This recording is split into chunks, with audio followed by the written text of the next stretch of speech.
na i-vlog ko naman ito from time to time noon.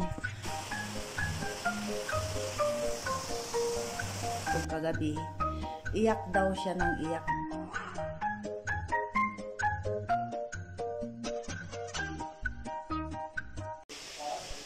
Good morning po ulit.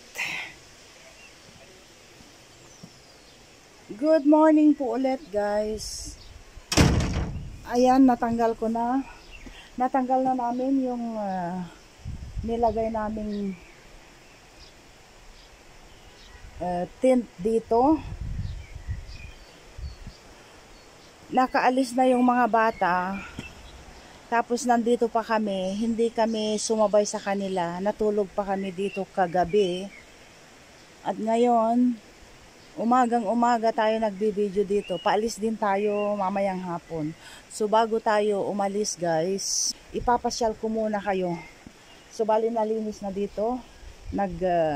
Naghahanda kami sa aming pag-alis. Pero bago ang lahat, ipapasyal ko muna kayo. Dito tayo pupunta. Na i-vlog ko naman ito from time to time noon. Pero punta lang tayo doon. Doon punta tayo sa ilog. So dito yung pababa ng bahay. Sana'y walang makakita dito sa akin ng mga kapitbahay. Ayan. Dito. Tapos dito, sandali lang. Dahil nandun si Habi, mayroon siyang kasamang pinsan niya. Kaya sabi ko, takas ako ng sandali. Tatakas ako sandali. Umuulan yata. Doon tayo pupunta. Tignan nyo kung saan tayo pupunta. Yan. Nakakatakot. Yan. Kung tandaan nyo ito, guys, noon minsan, noong summer pa, dito tayo nagpupulot noon ng walnuts. At ipapakita ko sa inyo yung ilog na noon wala pa siyang tubig. Ngayon dahil winter, anyway, matatapos na ang winter pala. Mag-i-start na naman ang summer. So yun na nga, nung summer na nagpupulot tayo ng walnuts dito. Dito ko kayo pinasyal noon. Ito yung walnuts, oh. Yan, sumisibol na naman sila, oh. Ayan. So dito tayo. Iharap natin. Oh, baka tayo madulas dito. Ayan.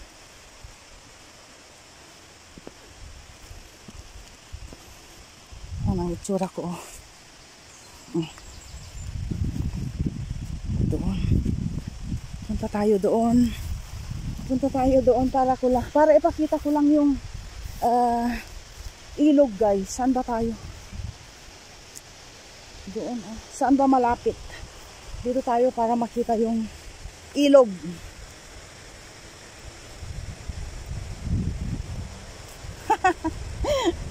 Ito, persimmon, guys. Yan.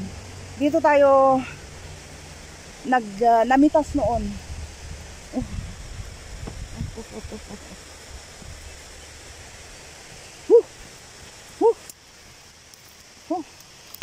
Oh.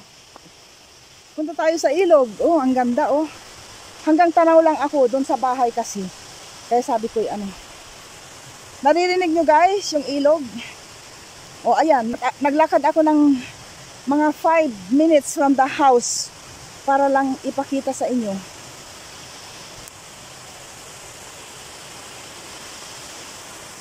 Taran, yung ilog.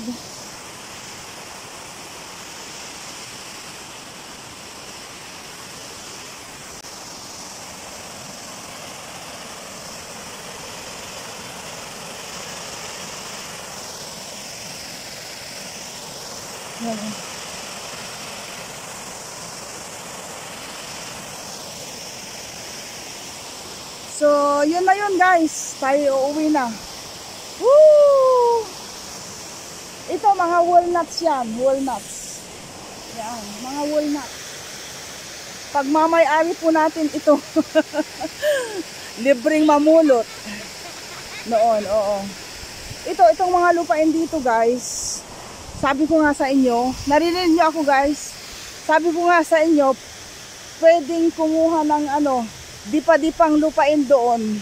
Dahil pagmamayari ito ng lolo ni Habi. Kaya lang mahirap din kasi dahil ang itsura ng mga lupain dito, ganyan siya. Nakikita nyo yon? Parang hagdanan. So pag kukuha ka ng lupain dito, mahirap din dahil hindi patag. Ayan. At yun nga, doon sa may tabi ng bahay, pwede kong kunin yun. Kaya lang wala po tayong time. Oo, gusto ko nga eh. Gusto ko nga. Kaso matrabaho din. Maluwang ang lupain nila Habi guys. Doon pa sa may taas doon. Kaya lang gusto ko yung malapit lang. Kahit na gaya nung hasyenda natin na nakuha natin doon sa tabi ng bahay. Okay na yon. Dahil hindi naman tayo palagi dito. Weekends lang. Tapos itong summer na ito, dito ako maglalagi for sure. Dito ako maglalagi kung summer. Tapos malalaki na kasi yung mga bata. May kanya-kanya na silang plano. May kanya-kanya na silang buhay. So hindi natin sila basta-basta hihilain ba para pumunta dito. So ayun.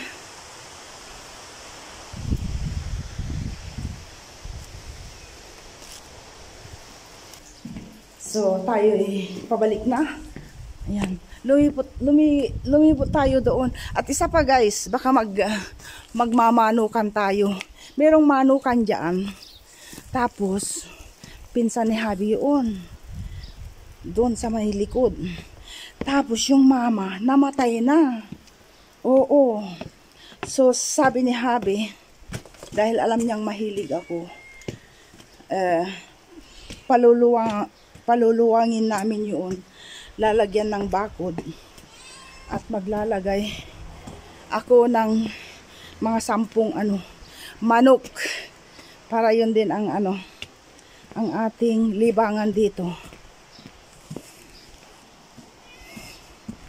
So sabi ko nga, yun plinano ko yan. Maganda yan.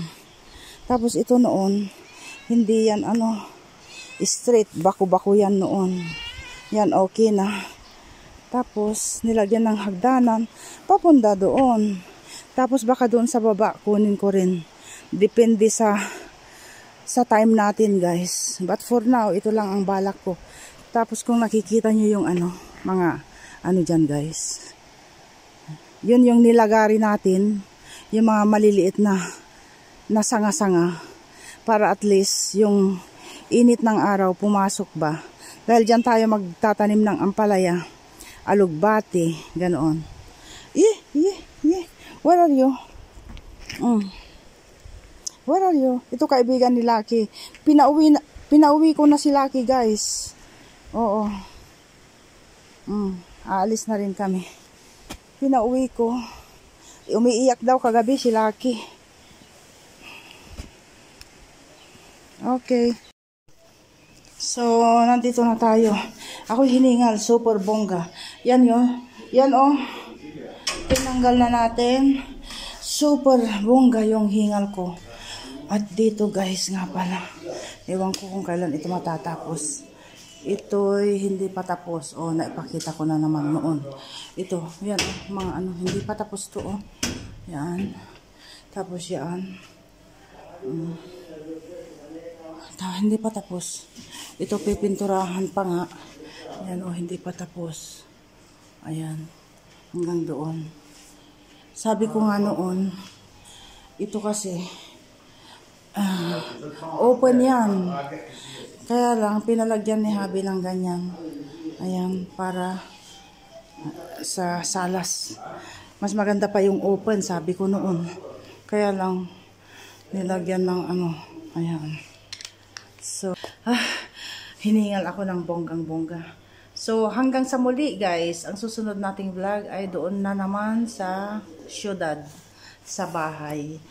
Ipakita ko lang yung itsura ni Lucky dahil nauna na siya sa amin, tapos dito pa kami natulog kagabi. Iyak daw siya ng iyak guys. Nag-video call pa kami. Imagine parang batang binidyo call para lang huminto. Itong side na ito, okay, ipakita ko pala. Iyaan. Binidyo call namin si Lucky.